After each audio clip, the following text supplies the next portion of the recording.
No, un día de estos estaba recordando algunos pasajes, pero me divirtió mucho recordar una escena de cuando yo era jovencillo y allá en la Plaza Víquez, cuando hacían las fiestas de fin de año. Sí, las fiestas. Una vez anunciaron en una toldilla ahí que era de mala muerte, decía, venga a ver el gallo de cuatro patas, y toda la fila de gente ahí viendo el gallo de cuatro patas, y entraba uno en la fila y yo entré también ahí, a ver el gallo de cuatro patas, y entonces lo metían a uno en un lugar que era como un laberintito oscuro, y donde lo iban metiendo así como un embudo, y terminaba uno gateando.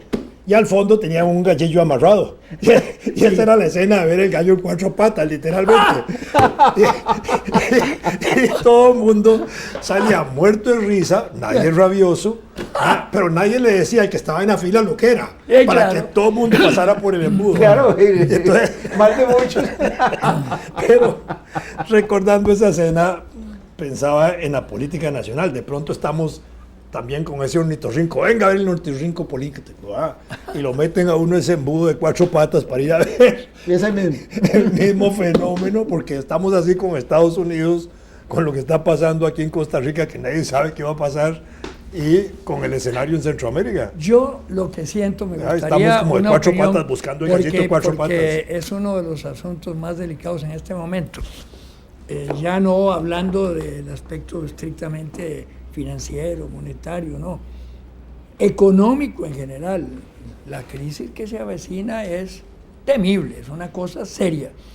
Y yo siento que no lo están tomando en serio. Es decir, el Poder Ejecutivo, ni la Asamblea, ni nadie. Están jugando ping-pong, tirándose la bola con el país. ¿Qué hacer? Ya poniéndonos serios. Sí, no, de veras, es que es un asunto tan delicado que yo veo que no. No, yo sí no creo camina. que para el 2018 se requiere como un gran acuerdo nacional político.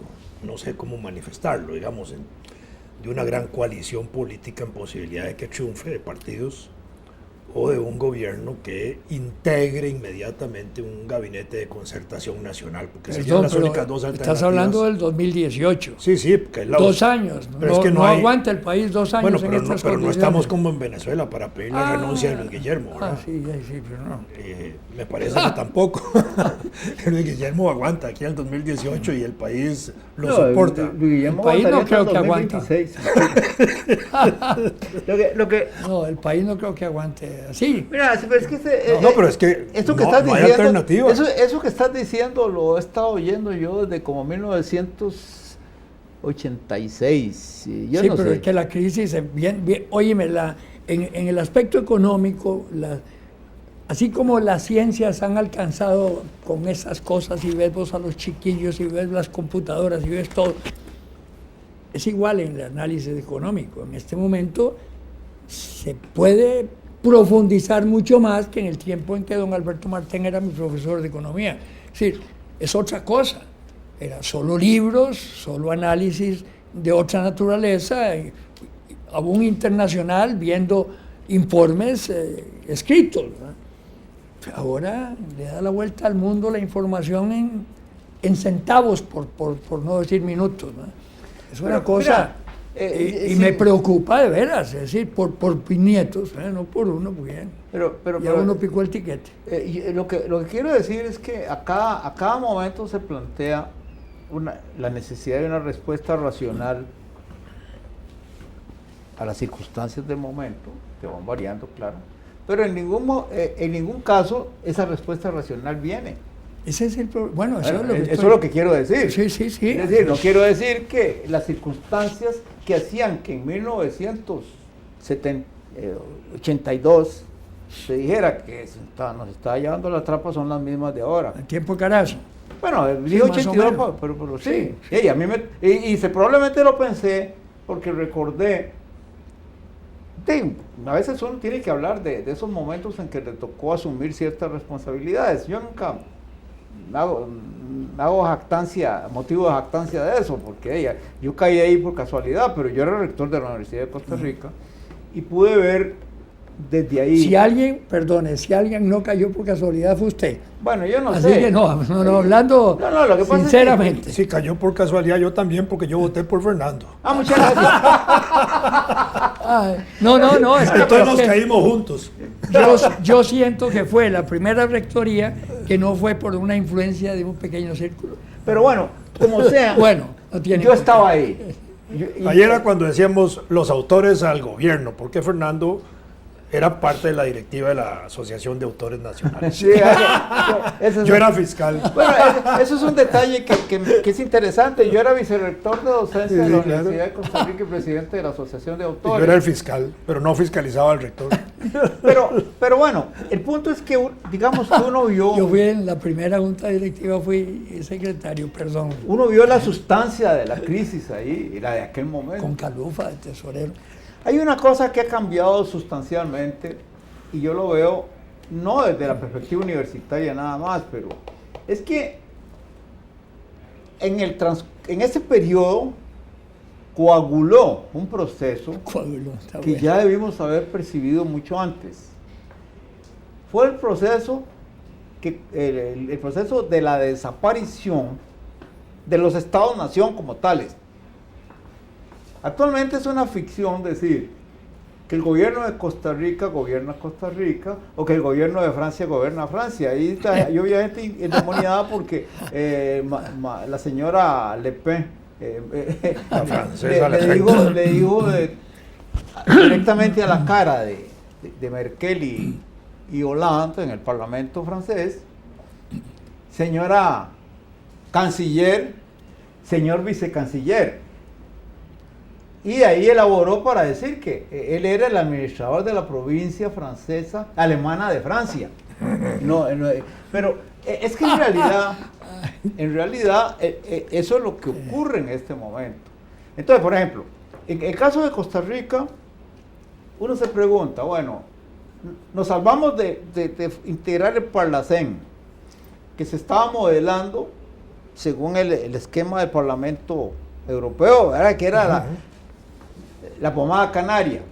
El Parlamento Europeo es una chanfaina, es un muñeco de trapo que está en Estrasburgo, mientras que en Bruselas, una burocracia que nadie eligió, una dictadura burocrática, decide por todos los europeos de los 27 países. No hay, si en Europa, la de las tradiciones políticas fuertes, Democráticas no y existe el liberales. Estado-nación para nada, ¿cómo va a existir en Centroamérica? Y entonces eso cambia mucho las cosas. Bueno, el Estado no existe ni siquiera en Honduras, a como estamos viendo las cosas. Claro, no. Oíme, la creación del Parlamento Centroamericano tuvo un propósito clarísimo de dotar de un paracaídas de oro a los que iban saliendo, a los gobernantes. Que tuvieran ¿Hay un diputados sueldo. vitalicios? Sí, por eso. De manera que, y con sueldazos, ¿verdad? Eso era, ni más ni menos, ¿verdad? Hasta Abel Ahora Pacheco. los están agarrando presos a todos por sinvergüenza, ¿no? Así que, Claro, pero en El Abel Salvador. Pacheco llegó a Parlamento Centroamericano. Es el único presidente de Costa Rica que se ha presentado. Sí. llegó. Sí, claro. Y dijo que él estaría dispuesto a hacer el ingreso de Costa Rica al Parlamento siempre y cuando los diputados del Parlamento no fueran electos como eran electos, sino que cada Congreso nombrara Bueno, una delegación de diputados representando a cada país. Y segundo, que los presidentes tampoco fueran diputados. Y por supuesto, no fue bien visto. Claro que no. Y Costa Claro, Rica claro. tampoco ingresó. es que recordar que en Europa Y eso hace que don Abel pueda hacer un gran gobierno comparado. Sí, claro. En Europa el Parlamento Europeo lo integran personas que son elegidas directamente. Sí. Así es. Bueno, pero resulta que ellos no hacen más que sancionar y de vez en cuando oler algunas disposiciones que se toman en Bruselas en secreto, que no es distinto en nada a lo que pasa, por ejemplo, en lo que pasaba en el sistema soviético y China, ¿verdad? En China hay un parlamento que se reúne, ¿verdad? Igual, exactamente igual. Entonces yo digo que eso cambia muchísimo. Veámoslo en El educación. poder está donde está el poder. Exacto. ¿Quién dijo eso? Veamos en educación. Nietzsche. En educación. Las directivas generales de los sistemas educativos en el mundo están dadas por una serie de disposiciones tomadas en la Unión Europea. Bolonia. Se habla de Bolonia. Eso es una formalidad, una formalización burocrática de una educación superior totalmente antidemocrática que se está dando en Europa. Entonces, bueno, aquí la estamos copiando. Y la vamos a copiar totalmente. Y empezando porque el proceso de privatización de la enseñanza superior lo facilita, no es que no es lo único, pero lo facilita. Entonces, bueno, el punto es que cómo se enfrenta, vamos a ver, ¿qué solución sería un gobierno de concentración nacional? Como se dice, se podría dar. ¿Gobierno de qué? De concentración. De concentración. Hay que concentrarse para gobernar. Aquí, ¿qué significa concentración nacional para alguien como... Concertación. Concertación, sí. Esa es la palabra. No, pero entendíamos Es que también había que en el concentrarse. lenguaje laborense concertarse era ir a trabajar en una Ir a casa. trabajar de empleada. Sí. Por eso me confundí. Por eso se llama Concertarse era concertación lo contrario nacional. de comprar la comida en Portaviano. Si usted le pregunta a cada uno de los líderes políticos que se creen indispensables en este país, no vamos a hacer nombres, concertación nacional sería que lo eligiéramos a él dictador, para hacerlo a la romana, y que él decida quién es. Y yo me acuerdo de una sanganada que hicimos nosotros aquí un día y que después yo no me presté a participar en ella porque me parecía rara. ¿Nosotros? Sí. Ay, no. Ahora te voy a contar. Yo no participé de eso. Un día, No. Bueno. un día Pero si hubiera sido una sanganada, se me hubiera suscitó gustado. aquí la tarea de decidir quiénes serían los costarricenses que ocuparían bien los ministerios. Ajá. Y de pronto empezaron el caballero de don Alberto a fulano para... Y yo con el pelo parado. Hicimos el gabinete. Y estaban haciendo un gabinete y yo decía, pero esto es lo que yo no haría nunca en un programa de radio, porque pensando que me voy a echar en el enemigo a 3.899.000 costarricenses que creen que deben estar ahí, ¿verdad? Sí. Pero además, mira, qué bueno era. Y de vez en cuando coincidieron en que sería muy bueno o muy buena determinada dama o caballero, al revés, que a mí, que yo ni a palos lo hubiera querido tener, ni siquiera de munícipe. Y vos callado. Por supuesto, Aterrorizado. estaba, porque decía, mira, si estos dos fueran de parte de un triunvirato nombrando un gabinete, yo me iría a la montaña a coger el rifle y derrocarlos. Yo no me acuerdo de eso. Sí, pero yo me acuerdo que yo sudé helado. Pero bueno. Don Alberto era muy proclive a esas cosas. Hay un detalle interesante, yo creo que lo mencioné el Él otro día. recetaba una dictadura transitoria. Claro, Sí, de emergencia. que- Bueno, todavía estaba en el espíritu de la Junta Fundadora de la Sí, Segunda sí. República, que fue un gobierno transitoria. emergente, no de emergencia. no, y con plazo. Es que hay Con una plazo. cosa muy importante ahí. El plazo se discute, se dice. Hay quienes dicen que don Pepe quería, dicen, no me Bueno. digas que eso yo digo, que don Pepe quería que fuera de 2 años y que le impusieron 18 meses.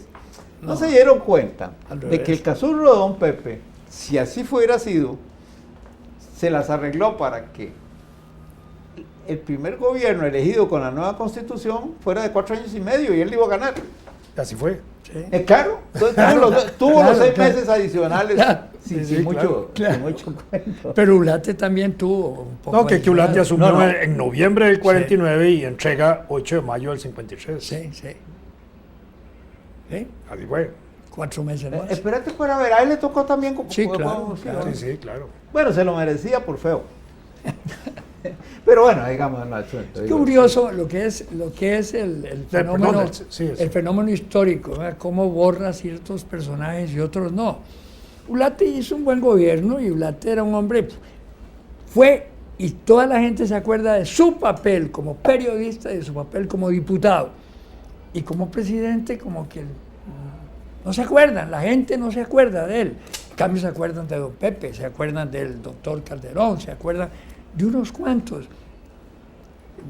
Ya históricamente, pues, de don Braulio Carrillo, de don Tomás Guardia. Es decir, personajes así que de veras siguen estando en el imaginario nacional. Y don Otilio, ¿cómo será? Es que es el colmo. Le hacen un monumento, y todos contribuyen y tal, y lo ponen al final de la sabana. Y para que nadie lo vaya a ver. Pero no solo eso, sino que hacen el monumento y ya lo ponen abajo, así, con la mano así, abajo del monumento, es decir... Pero eso es lo que dice...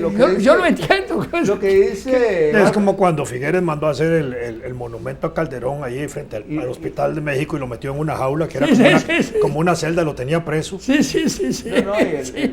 Eso es lo que dice Vargas Piel en un artículo que escribió en La Nación un día de estos. Después lo sacó Rafael Ángel. Un país sin estatuas. Sí, hoy lo dice. No, un día de esto, sí. No, hace días fue que habló. Él comenta eso, de que aquí cuando por casualidad le hacen una estatua a alguien, después se la arreglan para que no se vea. Y le ponen árboles alrededor o una pared. O hacen una estatua de un hombre como don Julio Acosta, merecido gobernante del país, de esos ignorados. Sí. Que lo ponen sentado en una sillita, ahí ahí por el Parque Morazán, que da lástima. Es como ver también el monumento ese viejito que le hicieron a don Pepe. Sí, horrible. Solo faltó ponerle un bastón. Oíme, o las muletas de don Oscar. Otro que le habían hecho un monumento que era una gradería y estaba sentado en una grada, era don Chico. Don Chico, ¿verdad? Y se lo quitaron.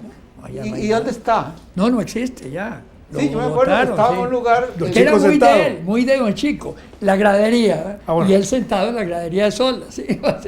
Era muy de Chico. Pero eso es como aquellos campesinos que tenían frente al parque, al Banco Central, ¿verdad? Que tenían una... Pero todavía están ahí, ¿no? Están esperando a ver si les dan crédito. Todavía siguen ahí los pobres. Es el banco equivocado. Sí, claro.